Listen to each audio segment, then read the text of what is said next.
नमस्कार मित्र हो. आपल्या या मावळ संस्कृती या चॅनलवर आपल्या सर्वांचं मी प्रथम सहर्ष स्वागत करतो. आपलं जीवन जगत असताना काही नैसर्गिक गोष्टी आपण सहजपणे विसरलेलं दिसून येतो. यामध्ये पहा, आता सध्या या मोबाईलच्या युगामध्ये, टी व्हीच्या युगामध्ये जी जुनी गाणी, जी पारंपरिक गीतं आहेत, ही पारंपरिक गीतं, चाली, रूढी आपण विसरून चाललेलो आहोत. परंतु हे विसरत असताना त्या गोष्टीचा अनुभव आपल्याला देणं हे मी माझं एक कर्तव्य समजतो. आपल्याला या शहरी जीवनामध्ये राहत असताना काही जुनी जी रूढी आहेत, परंपरा आहेत, लोकगीतं आहेत, ही लोकगीतं गावामध्ये अनेक ठिकाणी त्यांचं गायन केलं जातं. वेगवेगळ्या प्रकारचे कार्यक्रम आयोजित केले जातात. मित्र हो, आज या ठिकाणी चांदखेड गावामध्ये अशाच पद्धतीचा कार्यक्रम आहे. श्री संत रामजी बाबा यांच्या पुण्यतिथीनिमित्त गावचा जो उत्सव असतो, या उत्सवामध्ये वेगवेगळ्या प्रकारची जागरण या ठिकाणी सादर केले जातात. ह्या सादरीकरणामध्ये वेगवेगळ्या कथा आणि लोकांचं उद्बोधन केलं जातं. हे उद्बोधन अतिशय साध्या सोप्या भाषेमध्ये, ग्रामीण भाषेमध्ये केलं जातं. सर्वसाधारण माणसांना समजेल अशा पद्धतीने केलं जातं. यामध्ये लोक जागरण घालत असतात, गोंधळ घालत असतात. आमच्या खंडोबाच्या मंदिरामध्ये 5 दिवस अशा पद्धतीचा उत्सव असतो आणि या उत्सवाची झलक मी आता तुम्हाला या ठिकाणी दाखवणार आहे.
पंढरपुरा नको दुर्जनाच्या माझ्या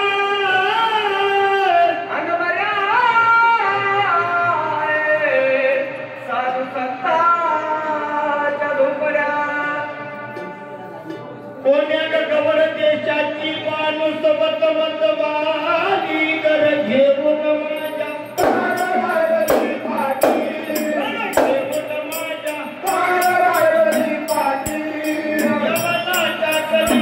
Oh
पिता माझा करता उजागर घर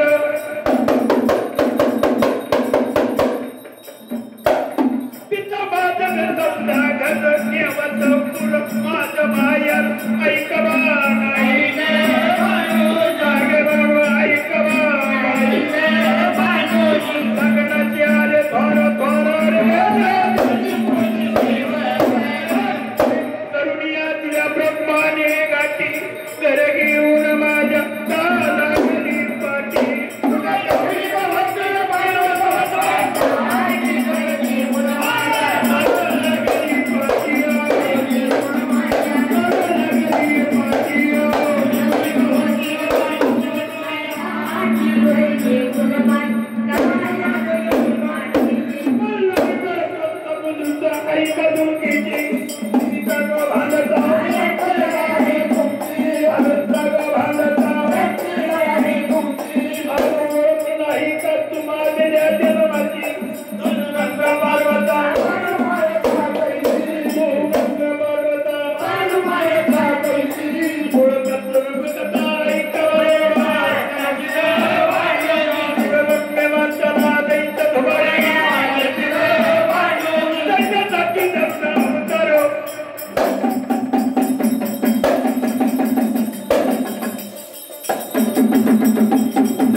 मित्र हो, कसा वाटला कार्यक्रम? तुम्हाला जर हा कार्यक्रम आवडला असेल तर हा कार्यक्रम शेअर करा आणि सबस्क्राईब करा. अनेक लोकांना या संदर्भात अनेक माहिती नाही, ही माहिती सर्वसामान्यापर्यंत शहरामध्ये किंवा आपली काही देशातील लोक परदेशात गेलेले आहेत यांनासुद्धा ह्याचा अनुभव येणं गरजेचं आहे आणि यासाठी हा एक नवीन प्रयत्न मी करत आहे.